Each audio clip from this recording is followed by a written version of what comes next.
Honestly, I'm tired of repeating the same cycles. I wanna let it go. So here I go, life drop. Starting a new path for my fam. Finding who I am. Speaking life, loving me, even when I fall. Cause life be life in us all. Life be life in us all. Cause life be life in us all. Life be life in us all.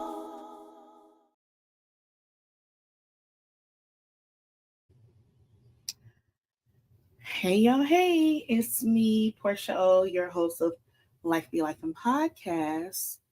And I'm here with another installation of the podcast. Thank you so much for joining me tonight.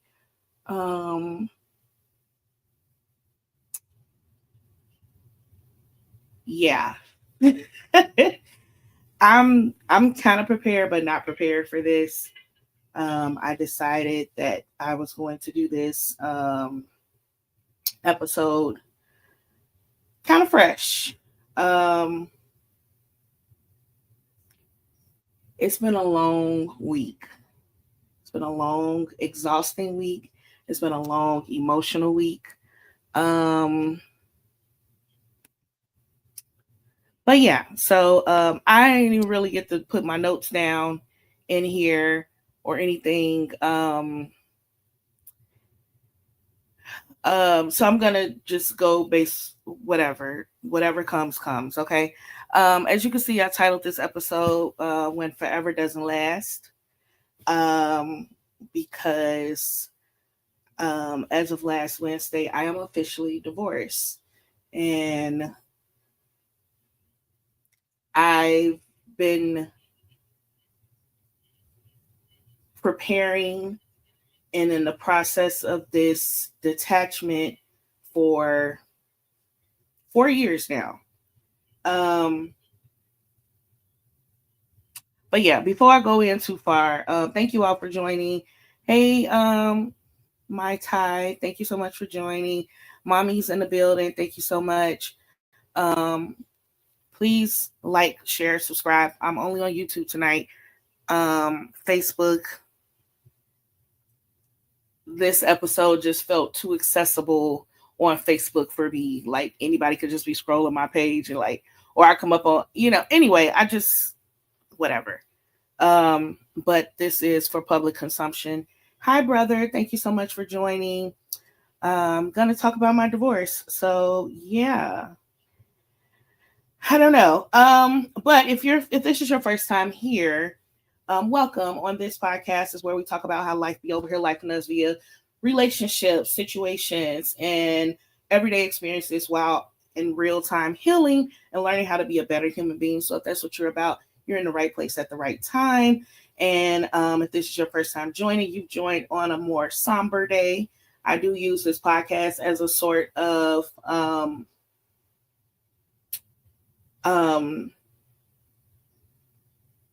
virtual diary. Okay. And it has been a part of my healing process these last 4 years as well. So let's just dive right on in. I don't have all the theatrics and stuff today to really get into, but yeah, I've been going through this process of divorce we've been separated for 4 years.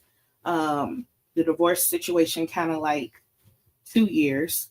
The process of filing and all of that, which is a whole thing in itself. But yeah, so I talked about it, with my close friends and family. They've been very supportive throughout this whole process with me. And even still, when I talk about it with people, it's never from the stance or position of hatred or malice and I think sometimes to myself that it will almost be easier if I could just hate him or that something so drastic happened in my marriage that would make me hate um but I don't, and that's my truth. um this is someone I still have love for. I believe I will always have love for him. That's the father of my children. That's someone I decided to join my life together with. And so, I mean, if it was something egregious that had happened, I feel like that would have made it easier for me to kind of process. Like, well, you have a, he did this, this, and that, And even though there were things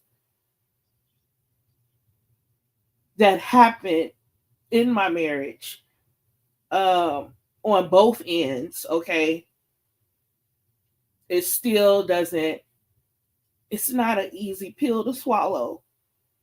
And even though we've ended up in this place, it's, and I know that I had to make the decision for not just me, but my children, not to have a broken home necessarily, but like to show them what real, true love looks like.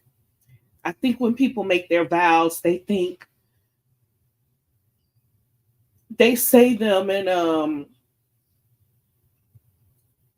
I don't know, superficially maybe, for better or for worse, in sickness and health, through the good times and the bad times. And baby, when I tell you, the bad times come, but you have to be equipped to handle them, right? And I think you know, a lot of us don't be equipped, myself included.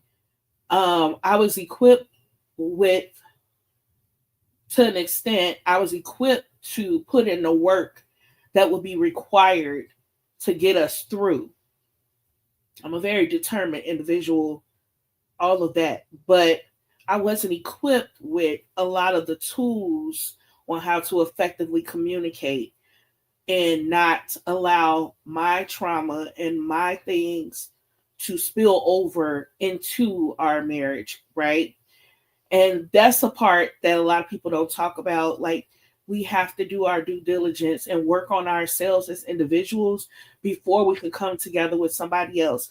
And listen, that's easier said than done, because we all once upon a time fall in love and get caught up in that love and all that type of stuff. But I just want to make it very clear, and I feel like I've made this clear throughout the years, that I do not regret making the decision to join my life together and become one with this man. I don't regret that decision, and I don't believe that he does either. I believe that our unhealed wounds and our trauma and things like that just became to a point that it was much louder than our love, because the love is still there. So there's that, but like Tina Turner says, what's love got to do with it? But at the same time, you feel like love, I've done a previous episode about love and like how love conquers all, and the biblical definition of love. If that is truly love, then you will be able to put aside your selfishness, your stubbornness, your pride, things that keep you in bondage for the sake of this love, right? But anywho, that's that. And so this is the second go round of the filing process.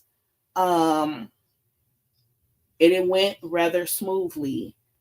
And then we got a new judge in this new year, and he was like not playing. He was about his business.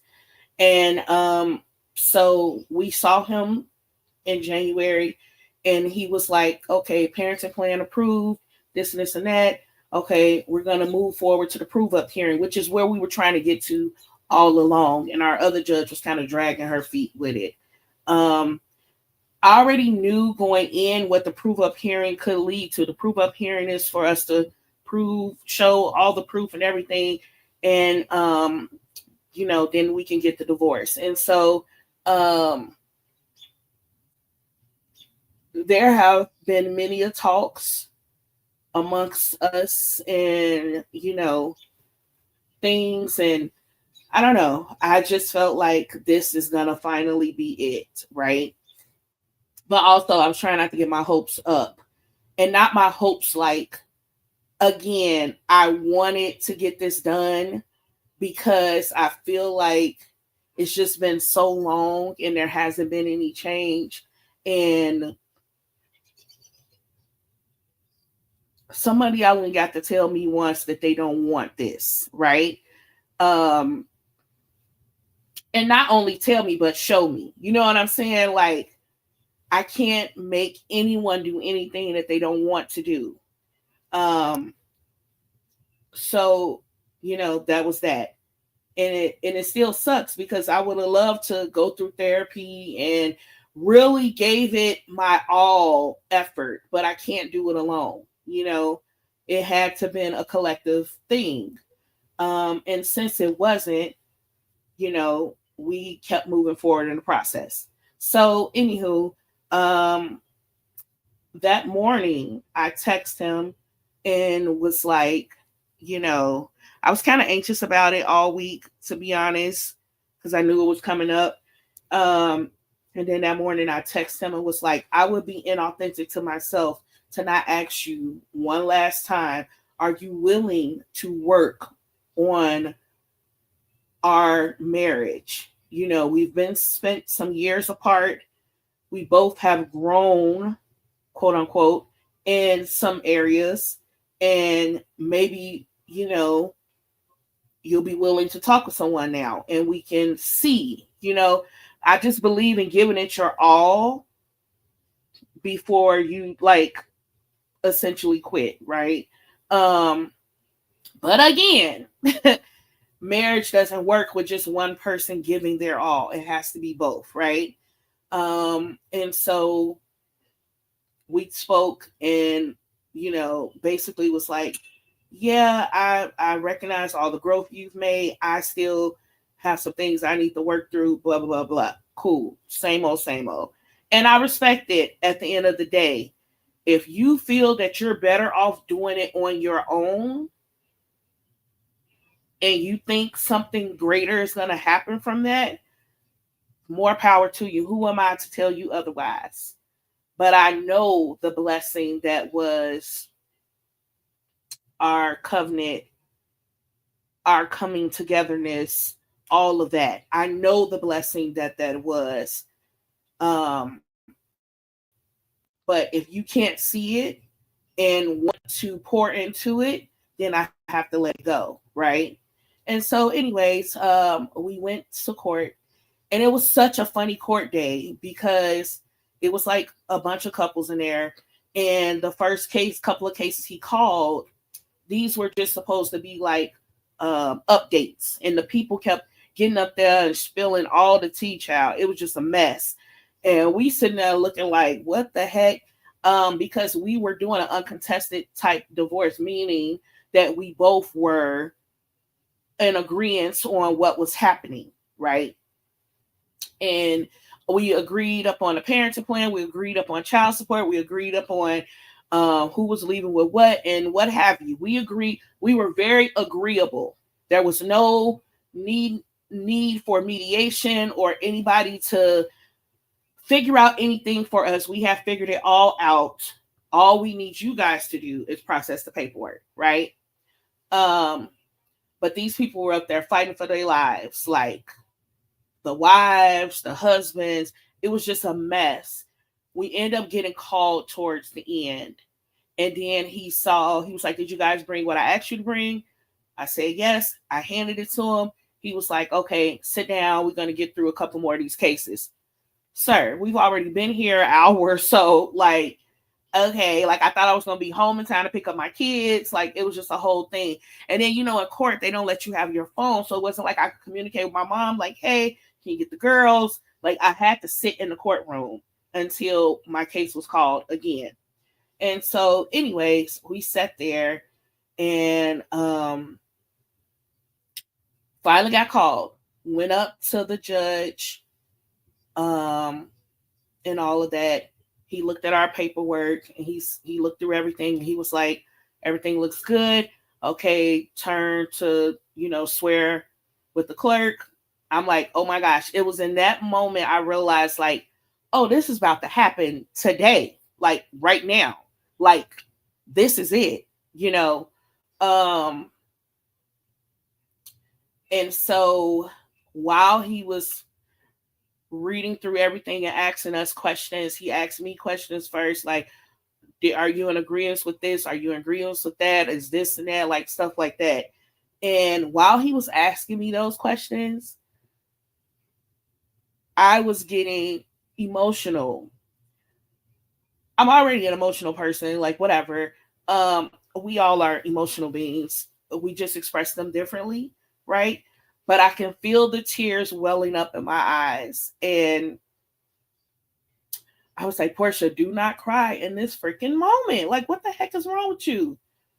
But at the same time, there's nothing wrong with me because this is an extremely emotional thing that is happening. Like, I'm literally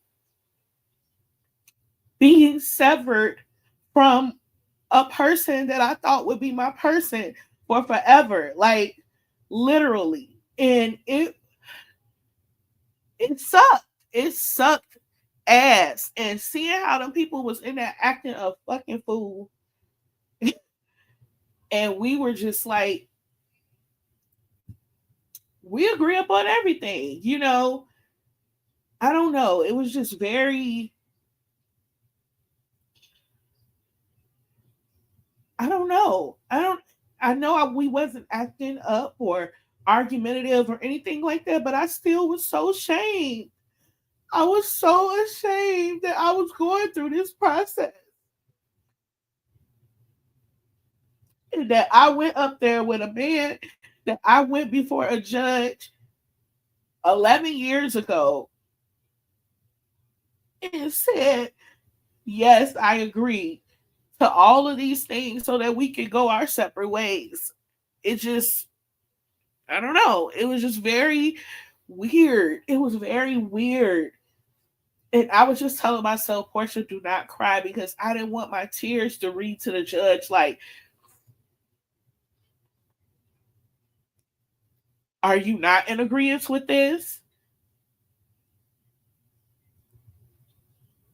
I didn't want to be questioned because I was crying. So I didn't cry. And I was holding it and holding it. And he said his things, and it was so quick. That part of it was quick. It took 2+ hours because of all the cases he had to go through. Our part was so quick. It was just done. And as soon as he said, you guys can get your paperwork as of tomorrow, as of today, you're officially divorced. Best of luck to you. I ran out that courtroom because I couldn't hold the tears back any longer. And there was so many people in there. And again, I just felt shame. Like, what? I don't know. I don't know why I felt such shame, but I ran out of embarrassment and because I was crying. I was crying, and I didn't want anybody to see me crying. Says the girls who's always like, feel your emotions. Da, da, da, da. Like, it just felt weird. Uh, so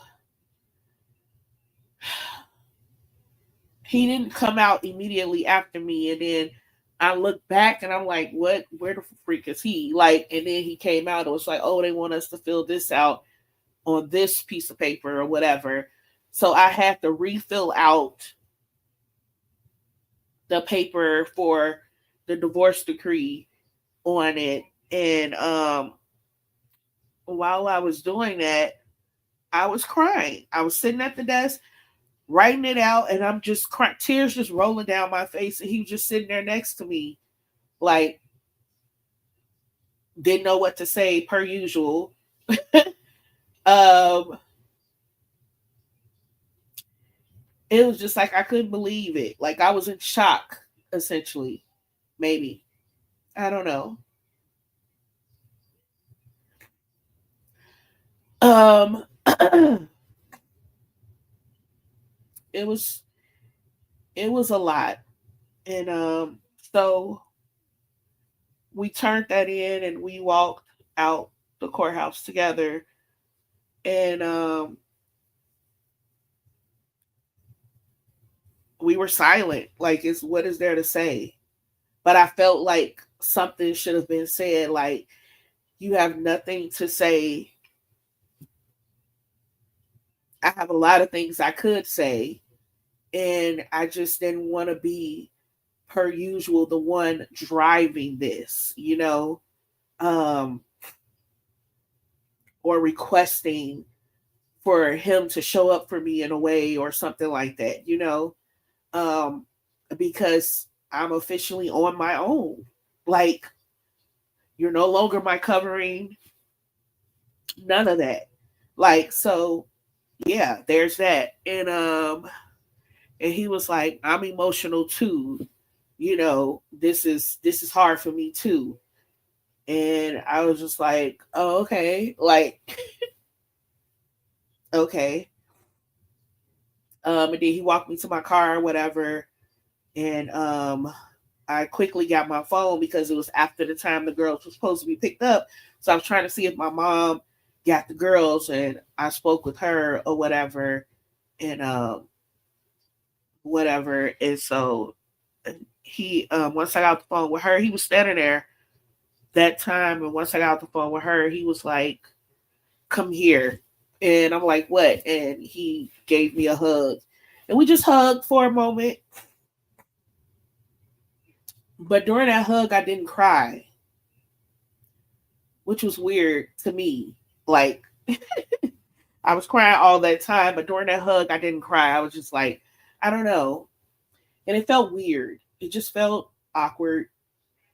I appreciate the sentiment, after you seeing me crying all that time, and it was no woo woo woo woo woo woo like nothing. Um, but now you want to give me a hug. So whatever. It was just is what it was. It was very emotional, and you guys know I've been like on my more healthier lifestyle change kick. I have been doing good. I was doing really good.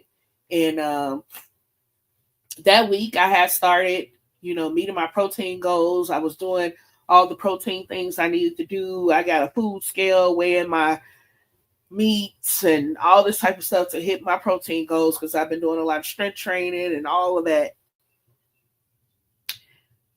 And I left that courthouse extremely overwhelmed and overstimulated and anxious, still in shock, all of the above. And I went and got me a cheeseburger from Culver's because that's what I wanted in that moment. Food for comfort, right? Um, I felt my feelings in the moment, but I just didn't want to really process all of it, right? And on top of that, like, my mom's like got stuff going on at the house. The girls like, mommy, where are you? I hadn't ate all that day, which was another crazy thing. My day was going normal, but also like I was trying to get some stuff done before I had to go do my workout. I did my workout. So I forgot to put my protein shake in the freezer so it can, chill or whatever. So I could drink that before my workout. Didn't get to do that. So all I had was some water. And I was like, okay, cool. As soon as I finish working out, I'm going to go upstairs to warm me up some food. I had plenty of food to eat. But then my neighbor caught me in the hallway. So we end up talking for like 20 minutes. And I'm like, okay, I got to get upstairs. Not only do I have to eat, I have to also wash my tail before I get out of here to go to court. And I'm doing this simultaneously working. Like, needless to say, he called me in that time. I didn't even have time to eat anything. I got the food all out the refrigerator, prepared to warm it up. And I realized, like, oh my gosh, I have to leave in like 15 minutes. I'm not going to have time to do all of this. So I forego me eating food, and I didn't really have anything to snack on in the car because he was like, just grab something you can eat in the car. And I was like, I don't want to mess up my goals. Like, I'm trying to hit my protein goals. I don't want to mess up my goals. So I didn't take anything in the car with me. So needless to say, I ate a double cheeseburger from Culver's. Like, that was hitting my goals, right? But at that point, I was like, fuck it. Like, whatever. We're here now. So sat in my car, ate that cheeseburger and fries. And when I tell you that cheeseburger was so good, it like melted in my mouth. And I was just like enjoying every moment of it. I hadn't had pop in a long time. I just been drinking water. I had me a pop. It was like the perfect meal. Okay? The perfect meal. But after that meal, I still had to deal with reality, right? I had to go back home.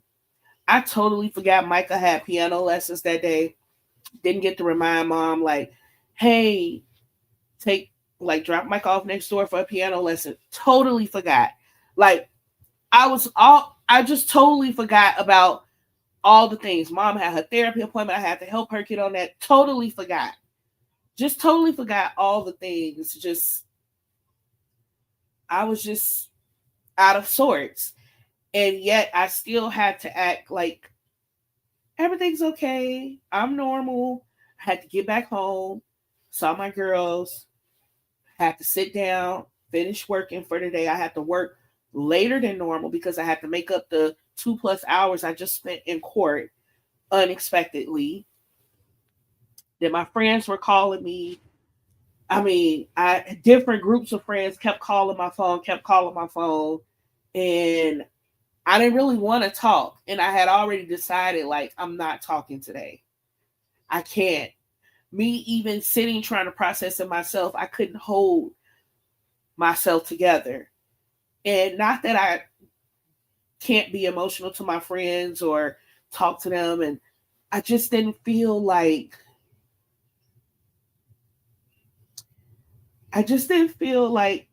anybody feeling pity for me, or I didn't feel like nobody like, what, this the best thing for you, like, F him. I didn't want to hear none of that.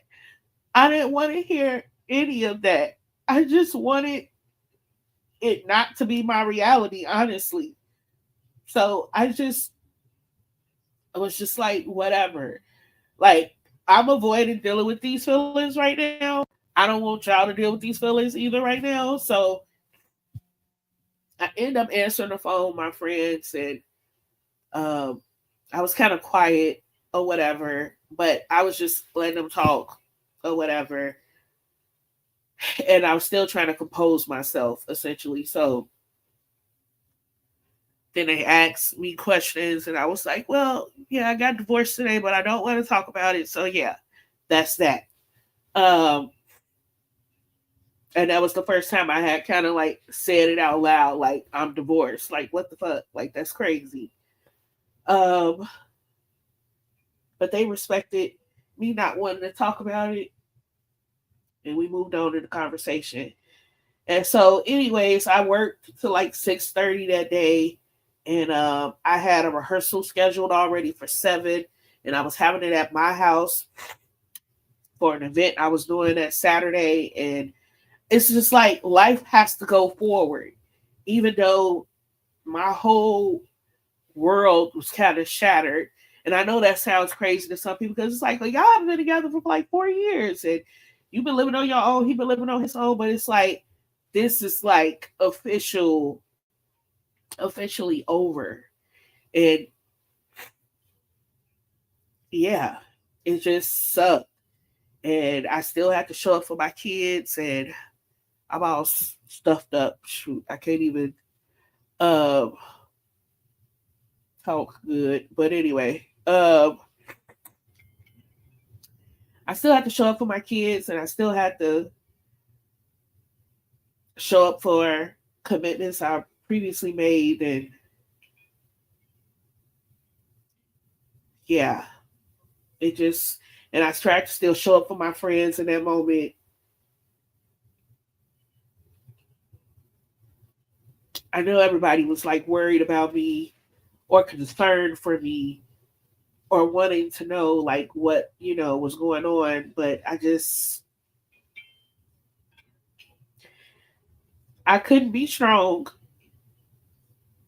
I couldn't be strong, and I really hate being strong for real. I really hate being strong, but I just didn't. I don't know. It was a lot. So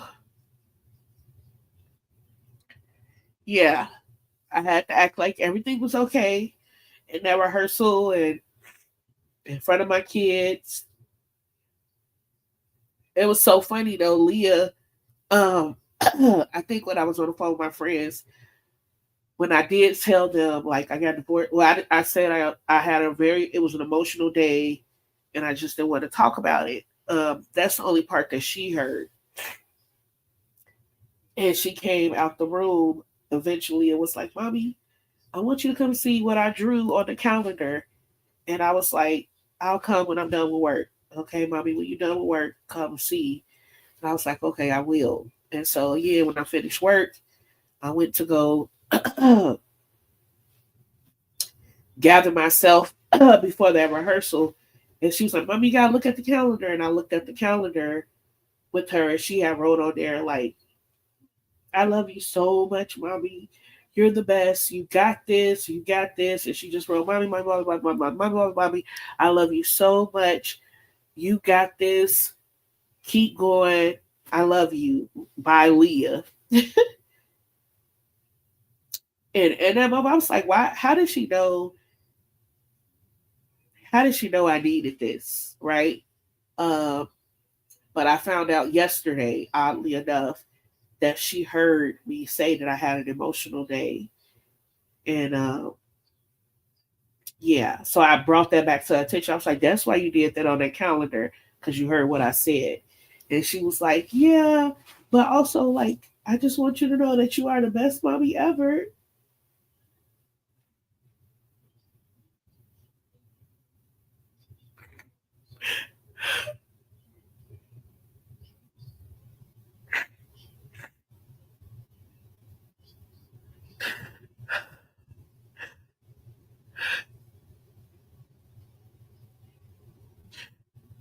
I know she believes that, and I appreciate her. I appreciate that. I know she believes that. I know Micah believes that. But I don't feel like that because I wasn't able to give them what they so deserve. And it was so funny. We went to go look at a house yesterday that I do believe that God is going to give me and my family. Um, and sorry for all this not breathing in the microphone. I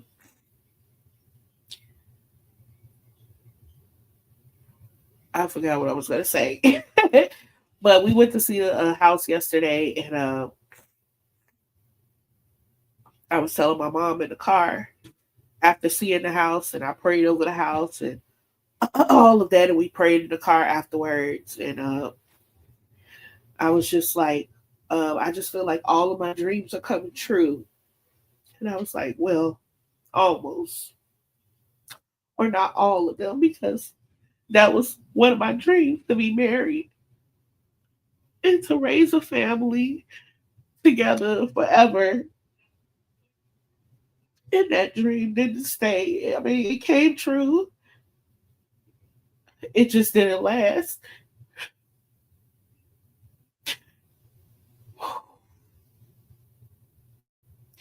So yeah, but I know it sounds like I'm being hard on myself. I'm just processing it though,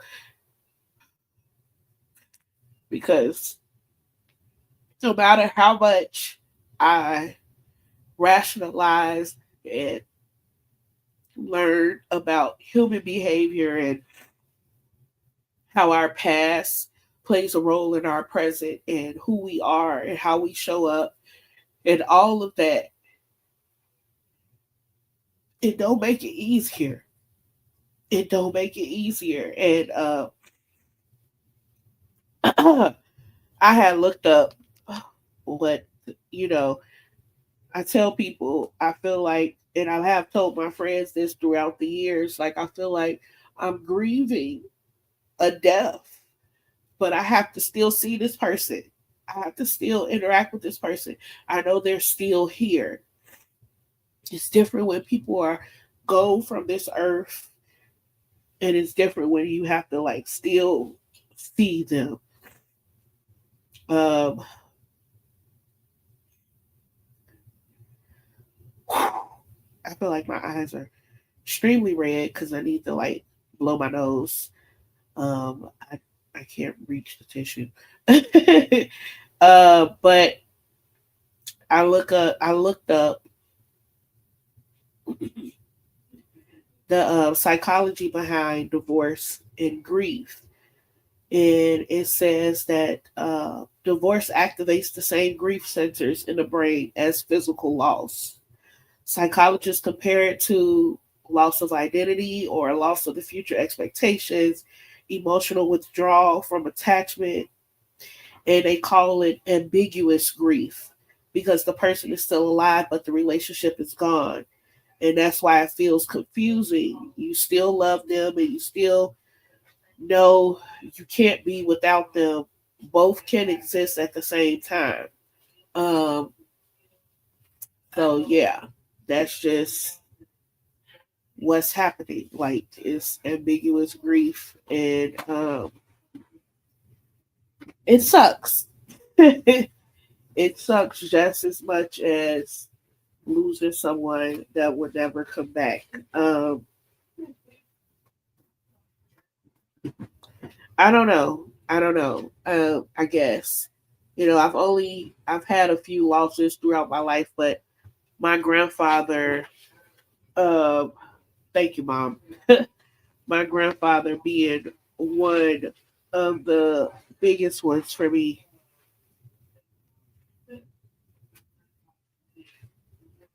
Yeah, but I know like spiritually, I have to connect with my grandfather, but I know I can't ever hold him again and touch him again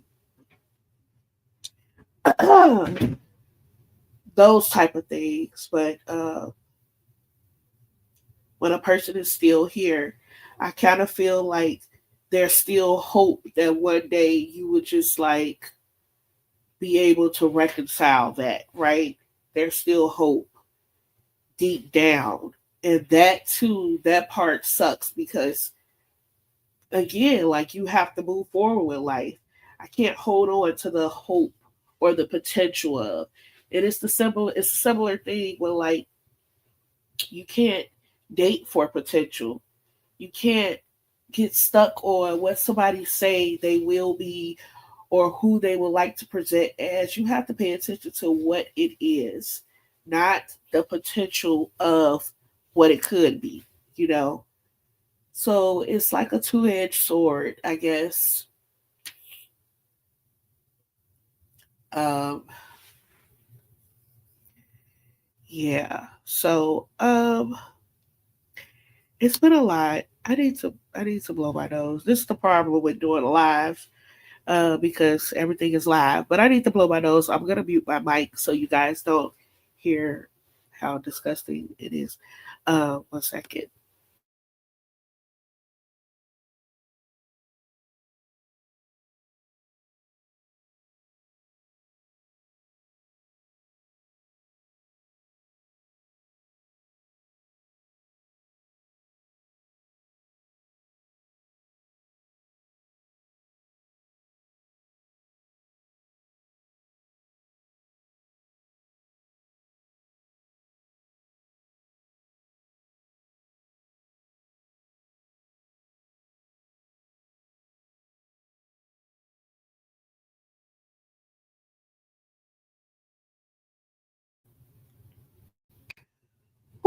Okay.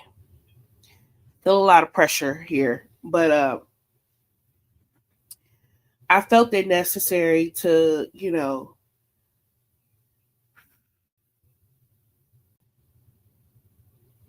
have this talk with you guys because, um, like I said, this is my virtual diary, and I talk with you guys about all the goings on internally, externally for me, and yeah, this has been a huge blow to my life. I thought I would feel relieved, you know, that it's all said and done. I haven't got there yet. I haven't got there yet. And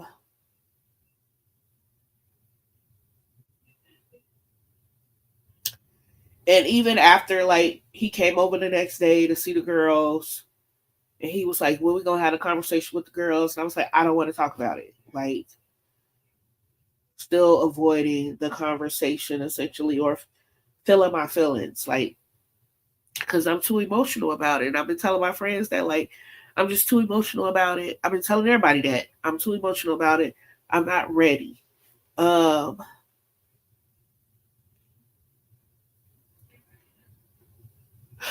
so then we had to go to Leah's orchestra thing together that Friday and be present mom and dad and still act like nothing's changed, right? Um, Me and him have always gotten along, like we were friends and things like that. That wasn't the issue. It was the more deeper level things, right? But went through that day and did all of that. And Saturday I had, went outside. It was a beautiful day here in Chicago. Went outside with the kids and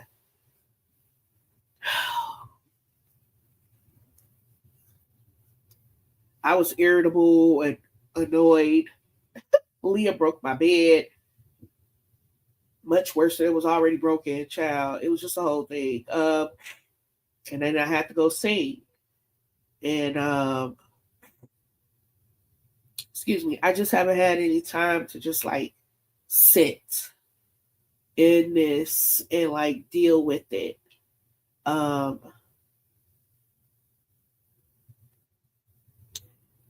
and I didn't work out since Thursday was the last day I worked out. I haven't worked out Friday, Saturday, Sunday.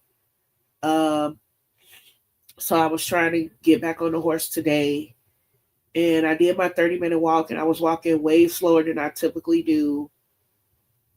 And when I got in the gym to do, it was leg day, and I got in the gym to do my routine, I started crying. I stood there for a minute, and I was just like, I don't feel like doing this. I don't feel like doing nothing. And I've only done things because I had to do them. Like, I committed to singing. I committed to doing this. I committed to doing that. Like, I have to show up for these things. I can't, the world doesn't stop just because I'm not emotionally well, um, or something drastic has happened in my life. I had to push forward. I had to keep moving. I had to put on a brave face and be like, everything's okay. Like, but that wasn't the reality. And it's still not my reality. So I just started crying in the gym because I didn't feel like it. And I know I have to do what I have to do to reach my goals and things like that. I can't allow this to like rock my world to the point that I just stop living. But at the same time, I need a moment. I do. I need a moment. And I haven't had it or been able to have it. Now I got two pieces of furniture in here that I got put together to keep organized in it. Again, my bed broke, so I haven't been able to sleep in my bed. And I got my new bed frame came today, so I got to put that together and still have to work. I got school my last week of one class, and next week is the last of that class, and I'm like a week behind my assignments. I don't have it mentally and emotionally, and I know I got to because I got goals to reach. I got dreams to fulfill, and I can't allow what I'm feeling to stop me. Uh, so yeah, there's that. Uh, but it's the kids' last week of school. Then they got spring break next week, and I'm thinking about just taking off work for that week as well, because I just need some time um, to just be, to not have anything necessarily to do, and no alarm set, and I adapted and adjusted my. I still did work out. I just didn't do what I typically do, and I did a light a lightweight version of it, a more low impact version of it. That I didn't want to completely not show up, and me doing my 30-minute walk was me showing up. Period. I didn't have to necessarily do anything else, but I wanted to just do something a little more because I still want to reach my goals. So I decided to switch my workouts this week for that the whole week, just kind of like low impact and like not overwhelmingly a lot because I just don't feel like I have much to give. Um, I'm like hanging on by a thread, and I'm trying my best to like manage. But I need a moment. I need a moment. I need a moment. So yeah, that's where we are. That's what's happening. Uh, yeah, and the girls found out yesterday that it's official. That was the other thing. That's how Leah ended up telling me she heard me say about me being emotional. But I was watching Blue Therapy on Netflix, which is crazy. I'm watching couples go through therapy, talk about their relationship issues, and uh, I low key don't want to look at anything to do with relationships, but at the same time, I do like just forcing myself to like ingest this to realize like you're not the only one that has had issues or ended up in this place, and you weren't crazy, you didn't do anything necessarily so wrong that you ended up in this place. Just kind of like to snap me into reality. um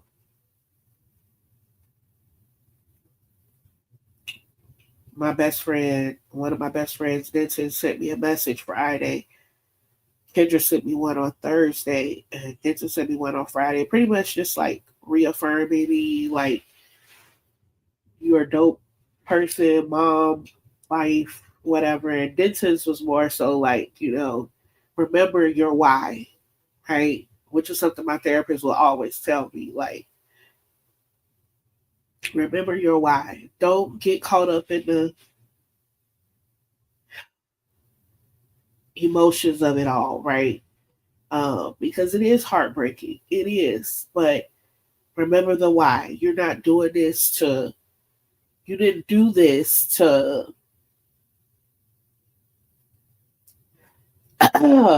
be a statistic or any of that. You did this to show up for Portia and show your kids what a healthy love looks like. And yeah, you deserve way more. You deserve what you deserve, and that's okay for you to stand for that. So, uh, Leah heard them talking about divorce on the TV, and she was like, "Oh yeah, mommy, are you officially divorced now?" And I told her I didn't want to lie to her, and so I asked her, "Why you asked me that?" And she was like, "I'll just ask." And I told her, "Yeah." And I saw her instantly get sad, and I told her to come here, and she came, and I asked her again, and that's what she told me. She heard me the other day say I had an emotional day. She heard me say I went to court, so she just got to put two and two together. And yeah, so we started having a conversation. I was like, "Well, your dad wanted to be here when we talked about this." And then Micah chimed in, and she was just like, "When we go to the park and I see other kids with their dads playing, I wish I had that. Like, I wish my daddy was there to play with me at the park." And then she was like, "That's the part I hate about my life, that we're not all together anymore." And Leah was just crying and saying, like, she wished that we could just be together again and all of that. And that broke my heart. And I had, I let them vent and cry with me. And I told them I was comforting them. And I was like, "Well, let's call your dad so we can have this conversation together." And they repeated what they said to me to their dad on the phone. And he was just kind of letting them know, like, I still love you guys and I still love your mom, and we're always going to be a family, and, all of that stuff. Right. And they was like, "But we don't get to see you on a regular basis. We want to see you more." Like, pretty much holding him to the fire. Like, we need to see you more. Like, it's not enough. Um, so yeah, that's but yeah, that in itself would break my heart. But I know at the end of the day, um, that this decision that I made over 4 years ago to not stay in a situation where I was told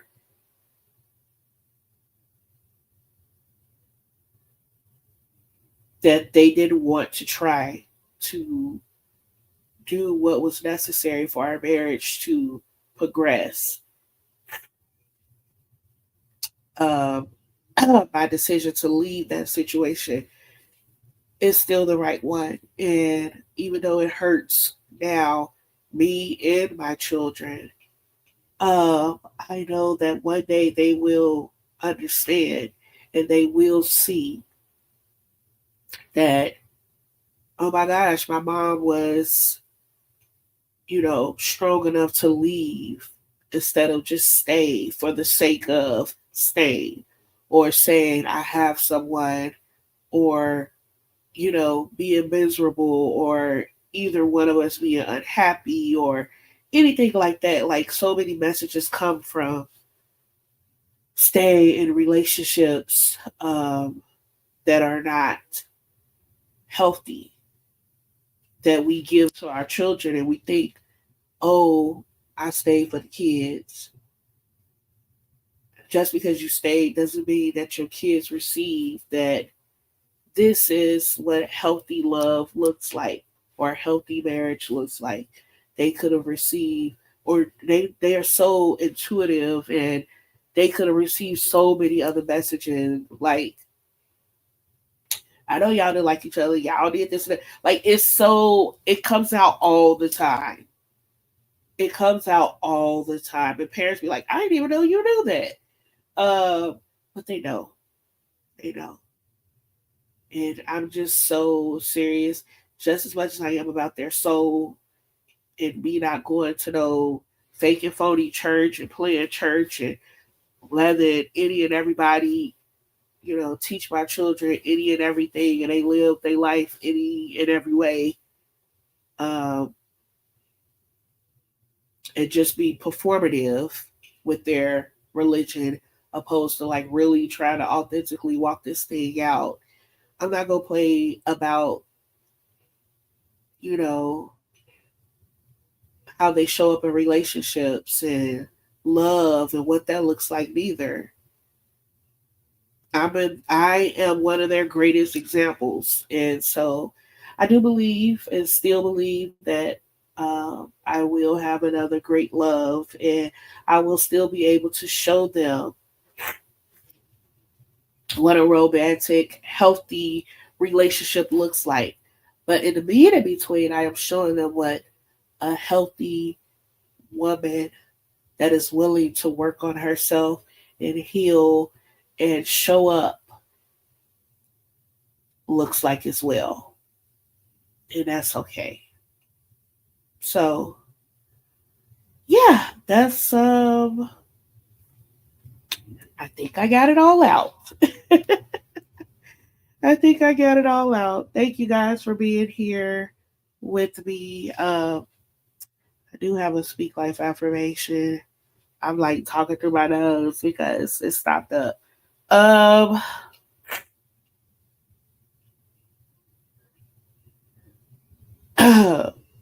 yeah, let it go with love and I still care about him. I still want him to be well. I still honor what we had.